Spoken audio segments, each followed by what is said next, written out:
Entonces, hoy vamos a ver un tema importantísimo, que es efectos del alcohol, cannabis y cannabis en el cerebro, cuerpo y salud.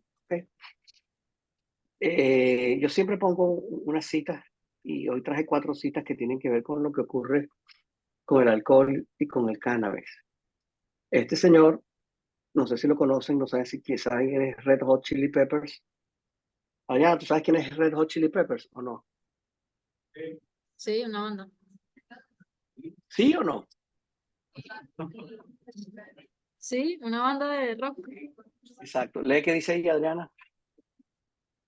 A menudo se acepta el alcohol como una solución a los problemas, pero en realidad simplemente adormece el dolor temporalmente, dejando los problemas intactos y esperando el regreso de la sobriedad.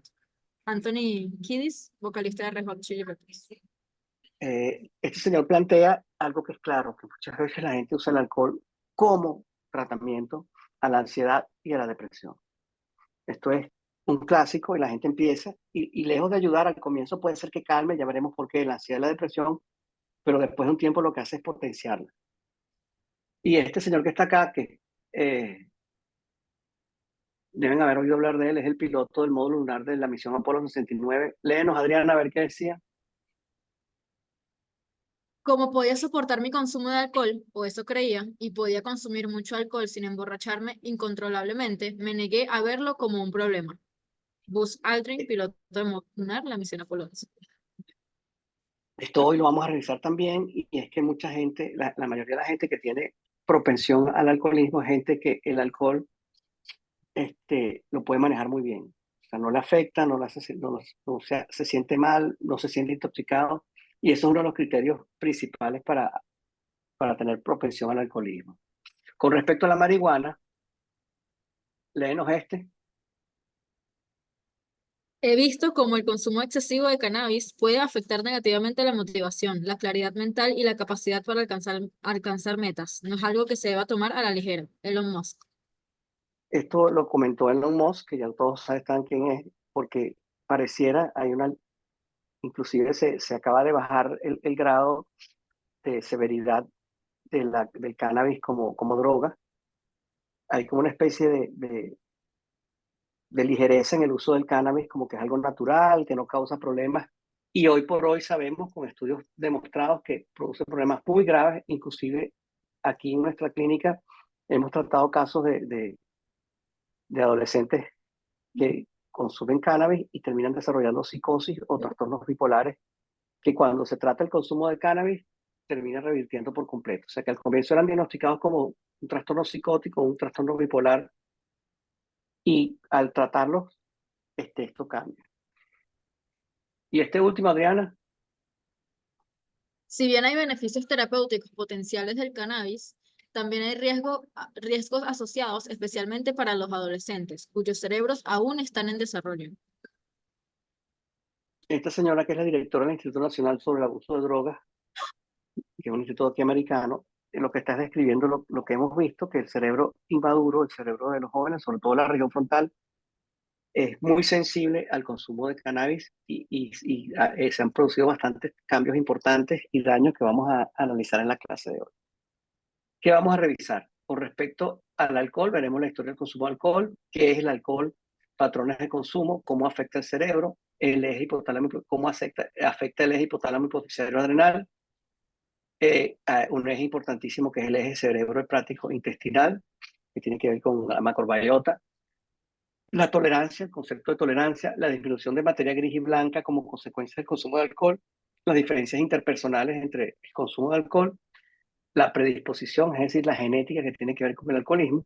Y por último, revisaremos cómo el consumo de alcohol está asociado a cáncer, quizás hasta más que el cigarrillo. O sea, los números que no se publicizan es casi tan grave o peor que el cigarrillo.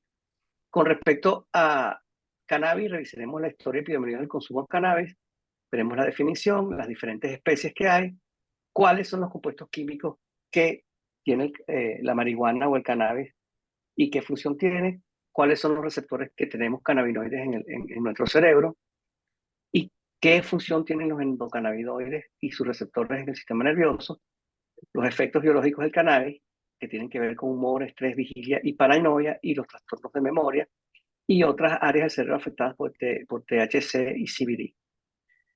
Veamos todo el prejuicio que hay con respecto al cannabis y la creatividad.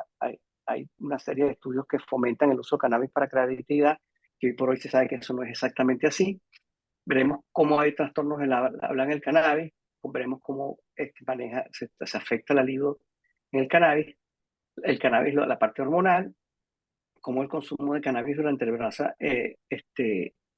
embarazo y la lactancia produce trastornos en el desarrollo fetal. Veremos cómo el cannabis, lejos de ayudar, si bien ayuda en un principio a tratar la ansiedad, la depresión, con la tolerancia lo que produce es más ansiedad y más depresión. Y veremos cómo el cannabis en la adolescencia o en la adultez joven produce trastornos de salud mental como predisposición a distintos tipos de psicosis. Insisto, yo hoy, cada quien escoge si consume alcohol o cannabis, por qué lo consume. Hay leyes en algunos lugares donde no se puede consumir alcohol, en otros se puede consumir alcohol. Hay leyes en algunos lugares donde se puede consumir cannabis y en otros que no se puede consumir cannabis. El caso es que lo que yo les traigo hoy no es moral, no es decisión moral. Lo que vamos a hablar hoy es qué dice la ciencia con respecto al alcohol y qué dice la ciencia con respecto al cannabis. Ustedes escogen si consumen alcohol y se consume cannabis. Es una decisión de ustedes. ¿Qué es el alcohol? Entonces, el alcohol hay varios tipos, ¿no? Isopropílico, metílico y etílico. El que usamos y no es y es menos tóxico, porque todos son tóxicos para el ser humano, es el etílico, ¿ok? ¿Qué característica tiene el alcohol? Ustedes lo saben, es completamente soluble tanto en agua como en lípidos. ¿Qué pasará con las membranas del alcohol? ¿Cómo las atravesará, chicos? La barrera hematoencefálica, directo, porque nuestras membranas, como ustedes saben, están compuestas de lípidos y el alcohol es completamente soluble. Si bien hay receptores relacionados con el alcohol ejerce su mecanismo directamente, eh, directamente dentro de la célula porque atraviesa las membranas. Hay un el trabajo en el cual se dice que el consumo de alcohol junto con carbohidratos, proteínas y grasas, pero los tres grupos alimenticios, disminuye la absorción. Por eso es que si nosotros tomamos alcohol y consumimos al mismo tiempo los tres grupos alimenticios, disminuye la absorción y por supuesto disminuye los efectos. Si lo hacemos con cualquiera de estos grupos por separado, el alcohol se absorbe mucho más.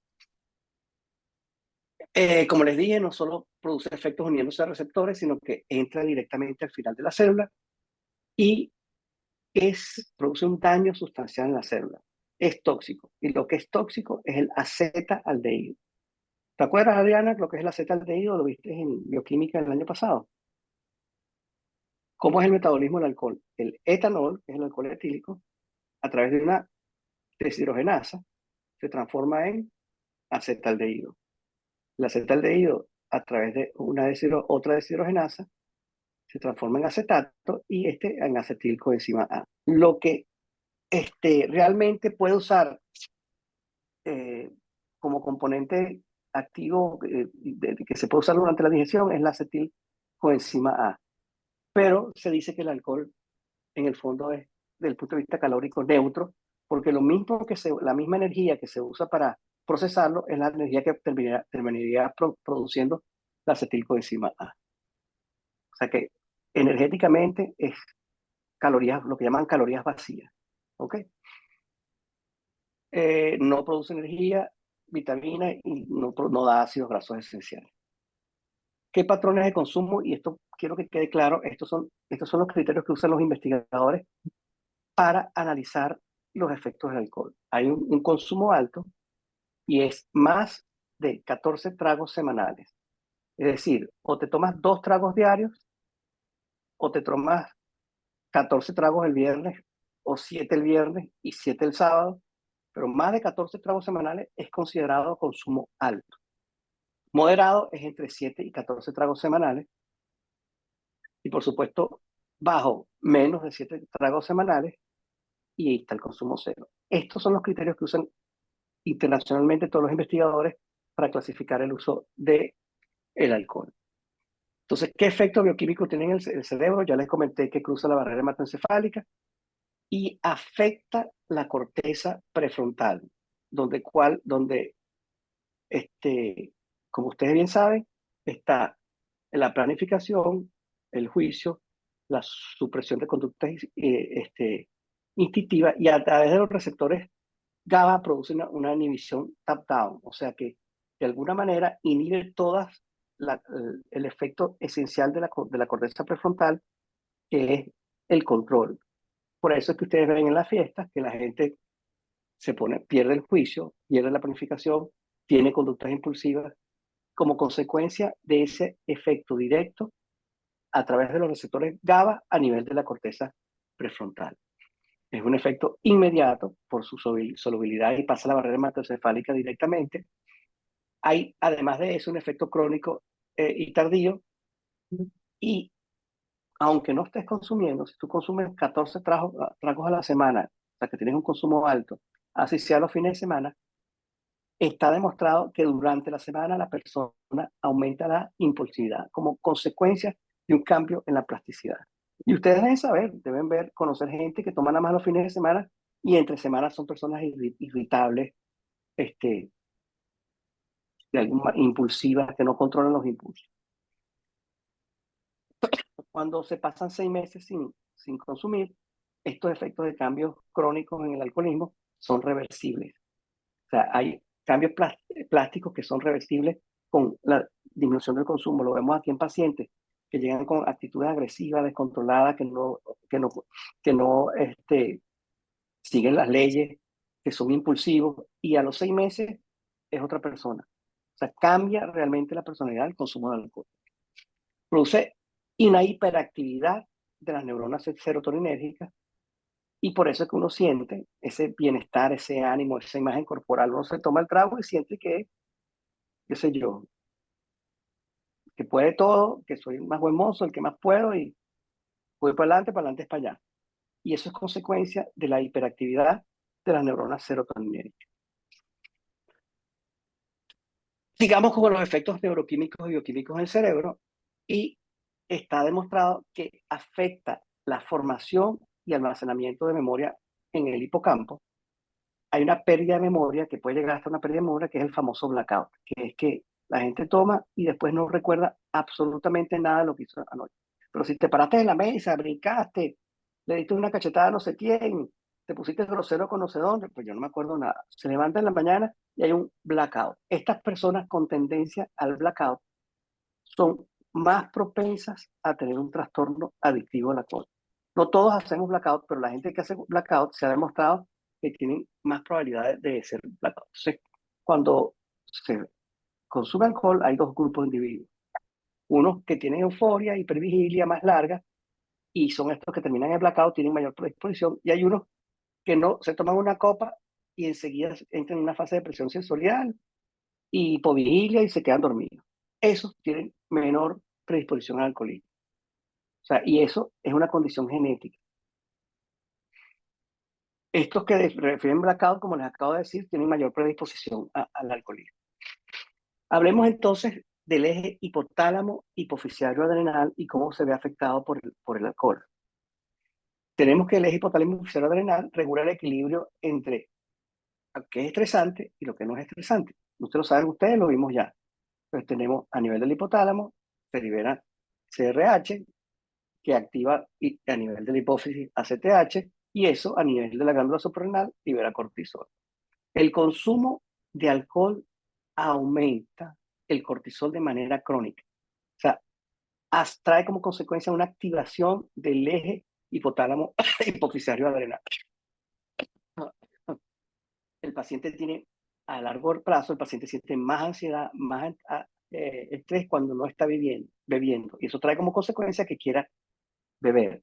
Se describe que se necesitan 6 meses o más de abstinencia para recuperar esa estabilidad del eje hipotálamo hipofisiario adrenal. Y ahora hablemos un poco de la macrobiota y del eje y del efecto del alcohol en el eje cerebro hepático intestinal. Creo que ustedes vieron esto en fisio, ¿no? Todo lo que tiene que ver con el eje cerebro hepático intestinal, Adriana. ¿No lo han visto? Veamos entonces. No. Como todos sabemos, nosotros tenemos en el intestino una serie de bacterias que conviven con nosotros, que es la famosa macrobiota.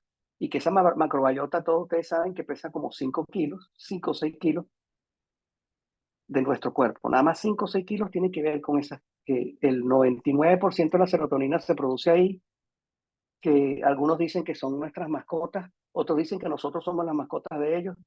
El caso es que el alcohol, por su característica de atravesar las barreras y diluir todo lo que tenga que ver con lípidos, produce una ruptura de esa barrera intestinal.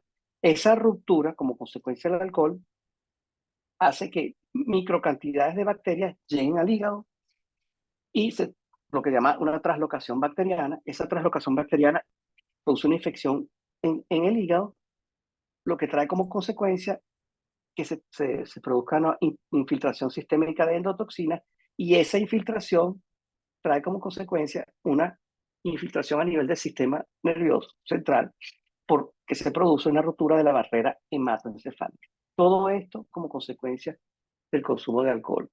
Y eso trae, por supuesto, un aumento de neurotransmisores y incrementa lo que es el craving. ¿Han oído hablar de lo que es craving? ¿Conocen ese concepto? Te dan ganas de comer, ¿no? En alcohol, te dan ganas de tomar alcohol. Esa sensación que tú tienes que no has tomado y te dan ganas de tomar, o los que consumen droga que no han consumido y les hace falta comer, o el craving por alimentación. Se produce este craving por el consumo de alcohol. ¿Cuál es el concepto de tolerancia? Que es importantísimo en todas las drogas, específicamente en el alcohol. ¿Ok? Tenemos la mitad de la clase, no sabemos, vamos a ver. Entonces, por lo menos existen muchos tipos de tolerancia. Hoy solamente vamos a hablar de uno, que es la reducción del efecto del alcohol en exposición repetida. Es decir, para yo tener el mismo efecto que me produce el alcohol, tengo que consumir más alcohol, porque lo tolero. Ese es el concepto de tolerancia. Se desarrolla como consecuencia de la toxicidad del acetaldehído en el cerebro, y está relacionado con los circuitos dopaminérgicos, serotoninérgicos de motivación y bienestar. Entonces, primero viene un aumento de dopamina como consecuencia de la activación de estos circuitos, y después la misma cantidad de alcohol no produce ese aumento, lo que trae como consecuencia una disminución de dopamina, y yo quiero consumir más para llegar al mismo efecto que me produce esa cantidad de alcohol. Pero ocurren dos cosas: se produce una prolongación de la disminución de la pendiente disminución del placer, y cuando se vuelve a consumir, se produce una disminución del efecto neto del alcohol. Entonces, en el fondo, lo que tenemos es un cambio del balance placer-displacer como consecuencia de ese consumo. Todas las drogas, incluyendo el alcohol, producen este fenómeno de tolerancia. Ya ahora quiero traerles una publicación importantísima que plantea una disminución de la materia gris como consecuencia del consumo de alcohol. Es un trabajo importantísimo de los ingleses, ya lo vamos a ver acá. Si hacemos un corte acá, ya ustedes saben lo que es la materia gris. Y se supone, miren este trabajo, esta publicación, en el eje de la Y tenemos los grupos que consumen cero alcohol, de 0 a 1 copa semanal, de 1 a 2 copas semanales, de 2 a 3 copas semanales, perdón, de 3 a 4 y más de 4 copas, pero diarias, perdón, no semanales, diarias. Esto es diaria, 0 a 1 copa diaria, y hacia arriba, aumento de la sustancia blanca, del volumen de la sustancia blanca, y dense cuenta que cuando tú consumes entre 3 y 4 copas diarias, disminuye sustancialmente el grosor de la sustancia blanca. Y si hacemos, bueno, aquí tenemos femenino, masculino y todo. Como se dan cuenta, en femenino disminuye mucho más. Y si hacemos esta misma medición en sustancia gris, vemos que la sustancia gris disminuye muchísimo más. O sea, que se ha demostrado que existe una disminución, sobre todo en jóvenes, sustancial del volumen y del tamaño de la sustancia blanca y la sustancia gris como consecuencia del consumo de alcohol. Entonces, como le hablé de estos, este, Ya le hablé de este consumo, ¿no? De lo que le había hablado al comienzo. Entonces, existen diferencias interpersonales entre la tolerancia y el manejo del alcohol. Al inicio, se produce una inhibición, como les comenté, de la corteza prefrontal, ¿ok? Y es lo que produce esa euforia, libido, no se respetan las normas, la gente empieza a gritar, a hablar más duro. Ustedes llegan a una fiesta y ustedes no tomaron en esa fiesta y se dan cuenta que todo el mundo está gritando, está hablando. Y eso tiene que ver con la inhibición prefrontal. Después hay una gradual disminución de los circuitos en el hipocampo, lo cual produce un trastorno de memoria que ya hemos visto. Y después de los tragos pasan dos cosas. O la gente empieza a sentirse sedada y malestar, que son, y se duermen y se acuestan a dormir y no pueden más con el alcohol. Estas personas tienen menos predisposición al alcoholismo. Y hay otro grupo de personas que no hay sedación, tienen más euforia, quieren tomar más y terminan en blackout. Este grupo de personas tienen más predisposición al alcoholismo. Yo quiero que se pregunten entre ustedes y sus amigos, no sé si en mi época se acostumbraban todos los de medicina a hacer fiestas y cervezadas y tal. Ustedes deben tener bien claro quién es el que se queda dormido tomando y quién es el que toma hasta el final y termina en un blackout, que tienen que llevarlo cargado para la casa. Bueno, esa persona que no se ceda, que dura más la euforia y termina en un blackout, son las personas que tienen más predisposición a producir un trastorno de adicción al alcoholismo.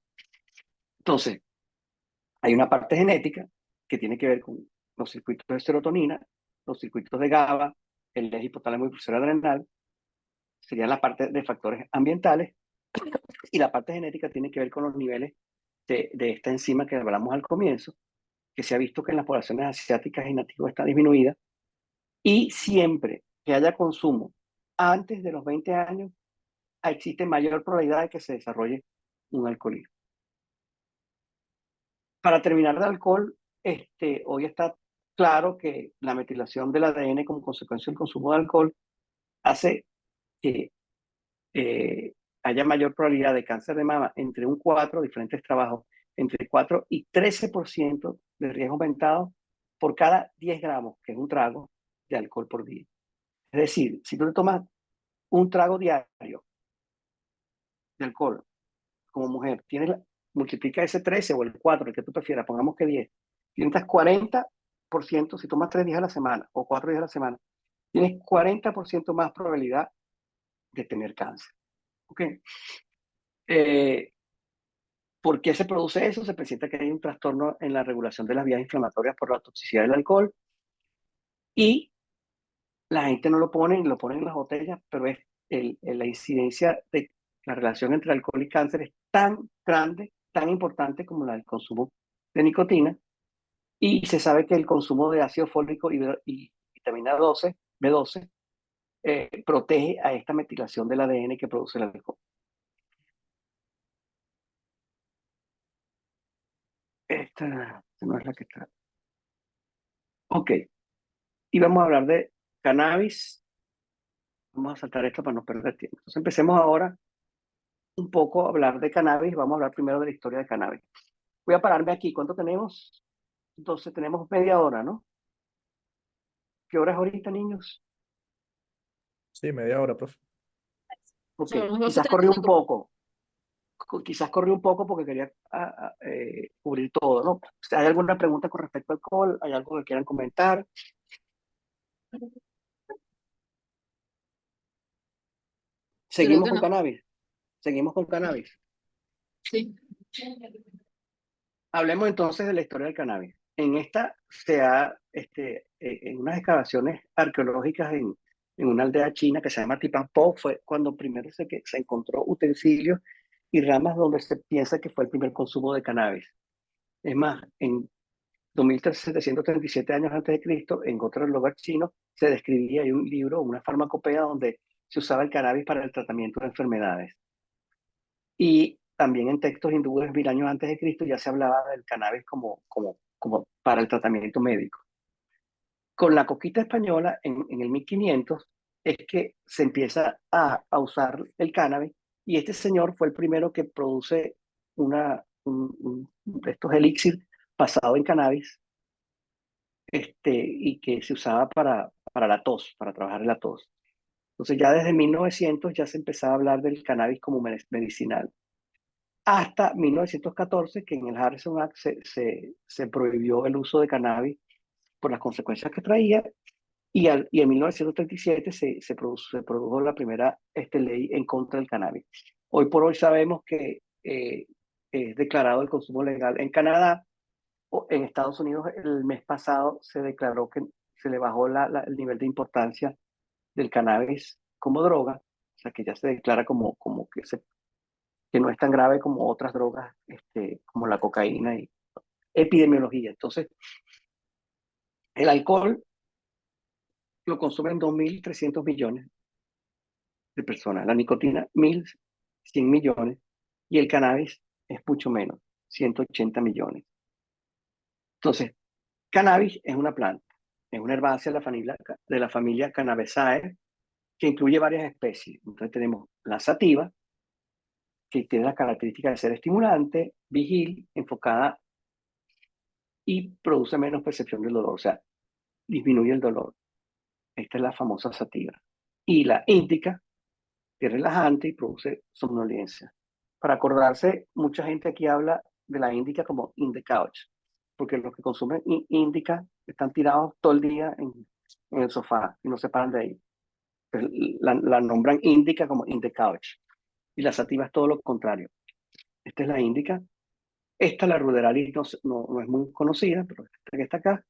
Y hay eh, eh, cannabis híbridas que se mezclan distintas y son producidas genéticamente.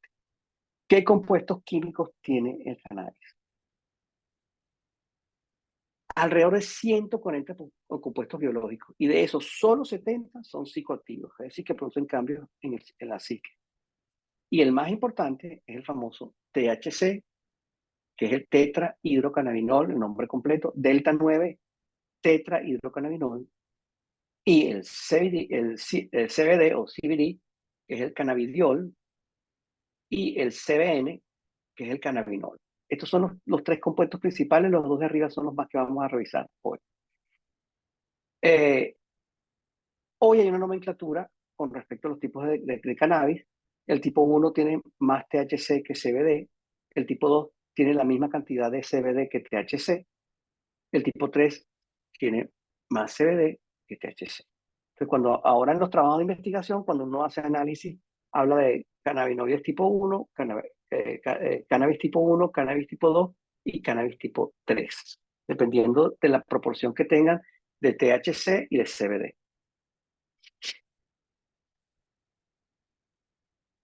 ¿Qué efectos tiene el cannabinoides en el cuerpo? Tiene efectos biológicos naturales, trastorno en el humor, en la percepción, en la inmunología, en el hambre. ¿Ok? ¿Qué neurotransmisores? Por supuesto, tiene que ver con cannabinoides endógenos. O sea, nosotros producimos sustancias parecidas al cannabis, que se llaman cannabinoides endógenos. Y esos regulan el humor, la percepción, tienen que regular la inmunología, regulan el hambre y regulan el dolor. Y, por supuesto, hay unos receptores que son los receptores cannabinoides. En esos receptores es donde se pega el cannabis.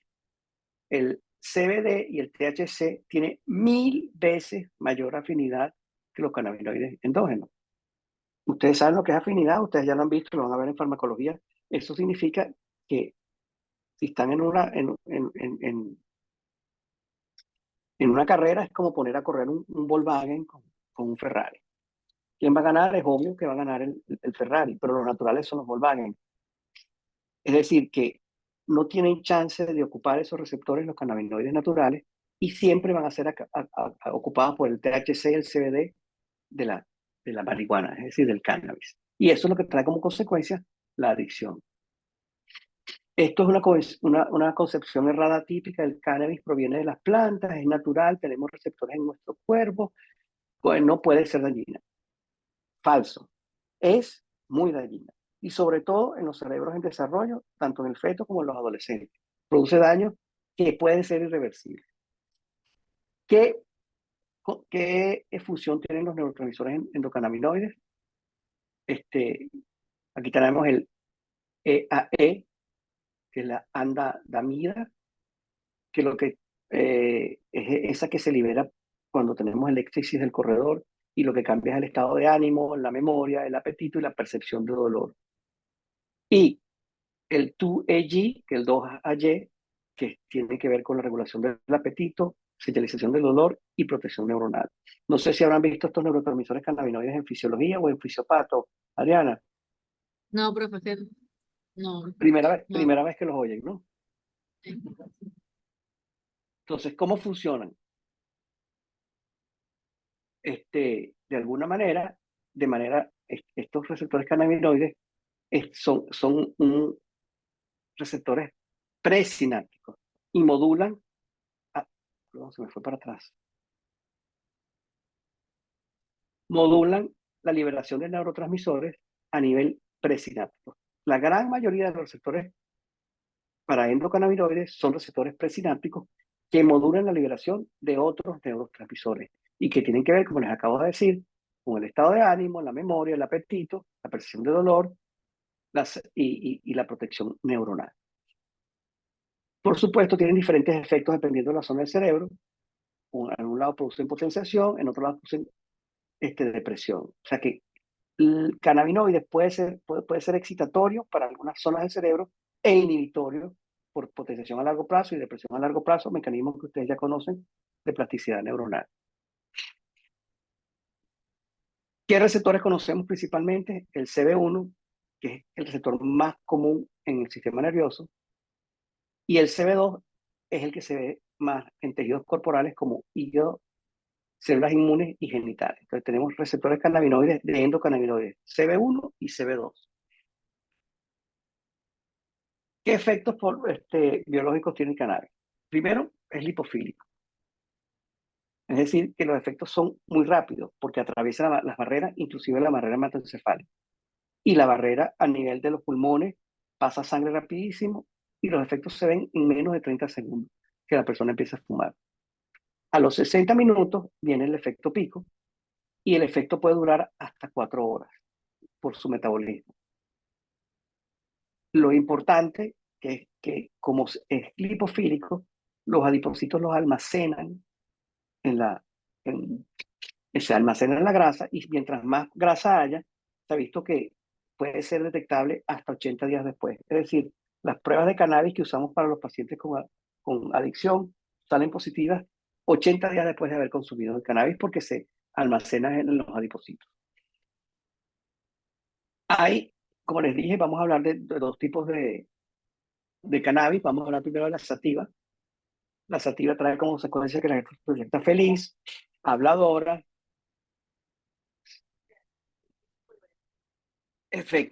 produce un efecto elevado, aumenta el enfoque. Pero un motivo que están llamando aquí. Como les dije, aumenta el efecto, el enfoque, produce una sensación de tener ideas interesantes. Uno siente que lo que está diciendo es una maravilla y que tiene ideas interesantes, tiene necesidad de compartir, de hablar con otros. Y todo esto puede ser producido tanto por el THC como el CBD, porque lo que hace el THC y el CBD a nivel de los receptores que les dije, CB1, es que produce una activación de la corteza prefrontal. Y en segundo paso, esa activación trae como consecuencia una activación del sistema límbico, específicamente a nivel de la amígdala. Trae como consecuencia disminución del estrés. En algunas personas produce un efecto paranoide por supresión, la índica produce una supresión de la corteza prefrontal.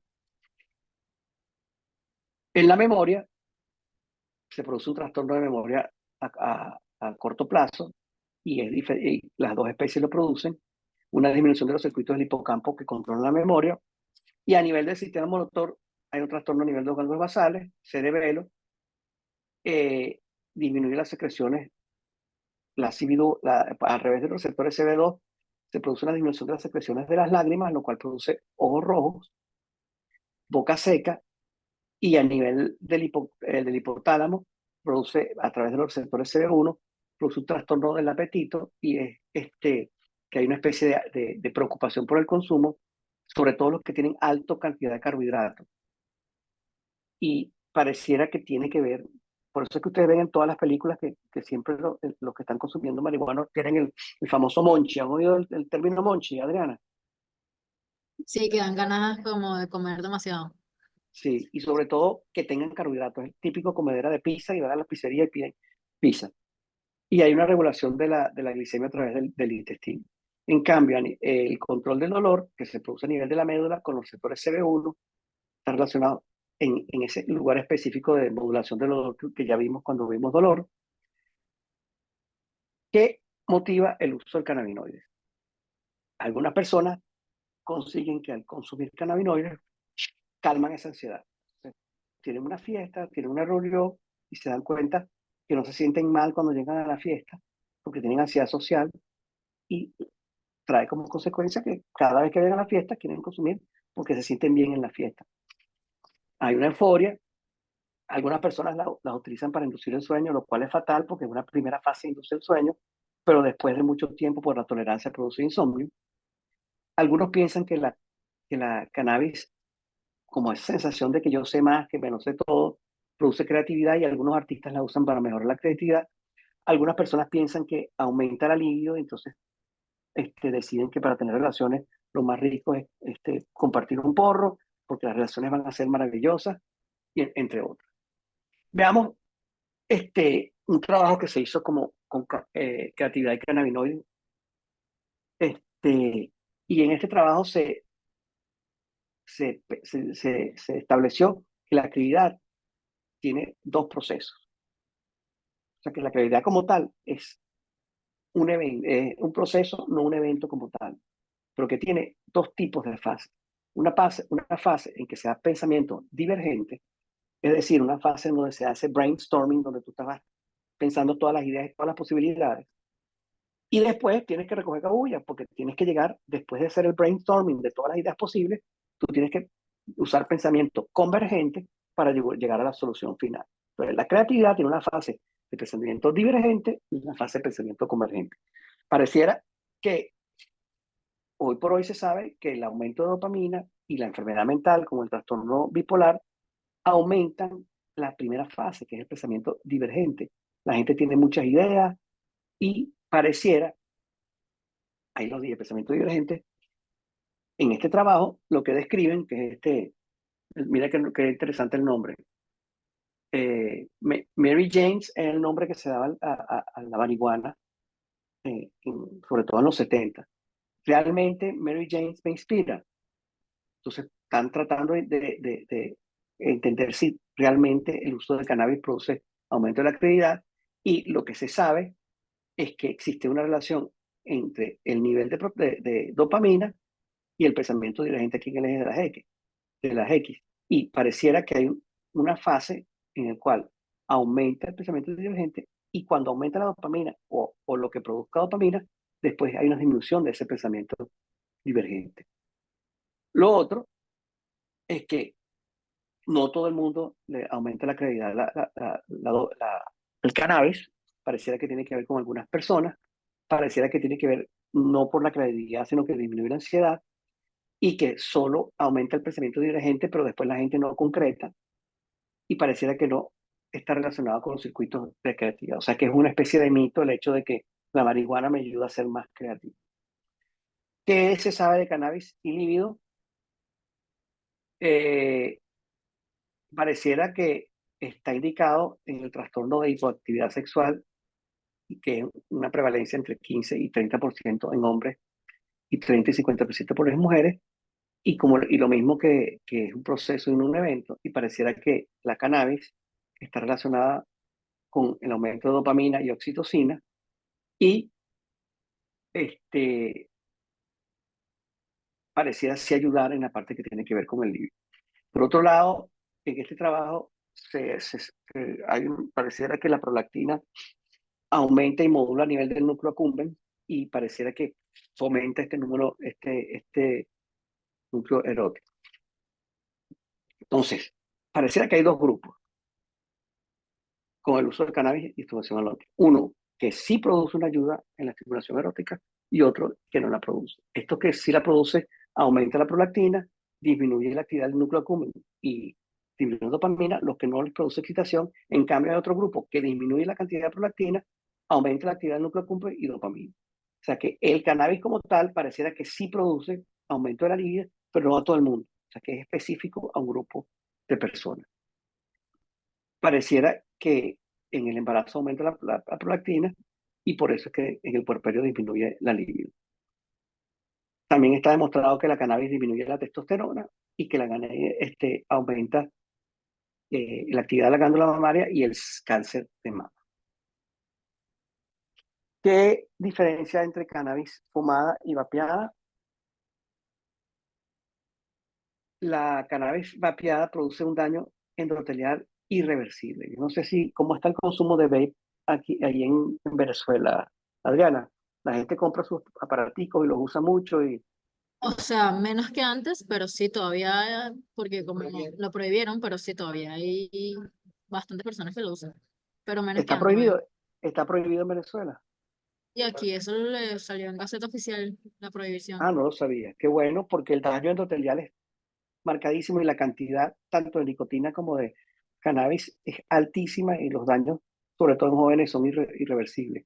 Produce un aumento de la lesión pulmonar, está asociado con ACV y está asociado con deterioro cognitivo.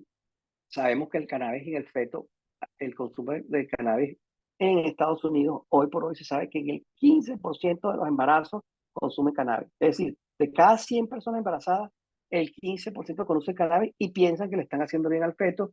Y hoy hay un trastorno importantísimo del crecimiento y diferenciación de células fetales por los receptores CB1 y CB2 y es altamente dañino en el embarazo y la lactancia. Está completamente demostrado. No se puede consumir cannabis en la embarazo. Pero, como les dije, en adolescencia, adultez temprana, está demostrado el daño que produce. Este, y quería cerrar el día de hoy, creo que es una de las últimas láminas, con cannabis y salud enfermedad mental. Y aquí en alternativa lo hemos vivido. Hemos tenido 2 o 3 o 4 casos, ¿no? 4 casos donde la persona lo que viene con un trastorno psicótico importante, uno con un trastorno bipolar, el otro con una psicosis importante, y cuando se evalúa al paciente es por un consumo crónico y progresivo, aumentando progresivamente, termina desencadenando procesos psicóticos. Aquí en este trabajo hay una asociación del cannabis con el daño mental, específicamente planteado. Entonces, se revisaron aproximadamente 4.300 publicaciones y el cannabis se asoció con un mayor riesgo de psicosis y adicción. Y la evidencia es entre depresión y ansiedad. La asociación de la potencia del cannabis está directamente relacionada con la psicosis. Ustedes saben que la cantidad de THC ha variado mucho. Antes el cannabis tenía una cantidad que ahora es 5, 6 y hasta 20 veces mayor que antes. Y esto trae como consecuencia que hay que, de alguna manera, estandarizar y limitar el uso de cannabis en, en los adolescentes y adultos tempranos. Se consume mucho cannabis ahí en la universidad. Uno va por la tierra de nadie y sigue oliendo a marihuana. Adriana, o ustedes no van a la tierra de No, nadie. no. Aquí creo que sí, en verdad. Sí. Como les dije, la gente usa el cannabis pensando que calma la ansiedad y en un principio sí, produce un efecto ansiolítico inicial, pero para mantener ese mismo efecto vas aumentando progresivamente la dosis y no logras el mismo efecto, sino al revés. Paradójicamente te aumenta la ansiedad y te produce depresión. Cuando tienes el consumo de cannabis produce 4 veces más probabilidad de tener depresión mayor. Y tiene que ver con la afinidad de los receptores CB1, que en un momento existe una afinidad grande, lo cual activa esa cascada de segundo mensajero y aumenta la producción de receptores CB1, acuérdense que son receptores presinápticos, lo cual termina bloqueando y al principio produce cambios de mejoría para la ansiedad, pero al final termina produciendo más ansiedad y depresión. Como les dije, hay una correlación directa entre la edad de inicio de consumo de marihuana y trastorno del consumo. En este trabajo también se demuestra una disminución de los trastornos a nivel, un aumento de los trastornos a nivel de corteza prefrontal por cannabis. Si el inicio es entre los 16 y 34 años, el tiempo de consumo se va a duplicar en el futuro. El 20% del grupo lo usa diariamente y siguen activos los receptores CB1 y hay una afinidad mucho mayor por el cannabis. El uso de cannabis entre 16 y 24 años trae como consecuencia mayor probabilidad de depresión, ansiedad grave y psicosis, que es lo que estamos viendo aquí en alternativa. El uso de menores de 14 años duplica la cantidad de psicosis. Y hoy se sabe que al igual que el alcohol, que se los expliqué, hay una disminución del grosor de la corteza, la sustancia gris a nivel de la región prefrontal. Bueno, esto era lo que quería revisar con ustedes por hoy. Ya revisamos todo lo que es cannabis, todo lo que es alcohol. No sé si hay algunas preguntas que quieran hacer, algún comentario que quieran hacer. Adriana. Creo que no. Ya se acabó. Bueno, síganme en las redes, síganme en Alternativa. La vez pasada les di el link y nadie me siguió. Muy pocos. Que estén bien. ¿No hay ninguna pregunta, Adriana? No. Bueno, profe, muchas gracias. Hasta luego. Que estén bien. Chaito,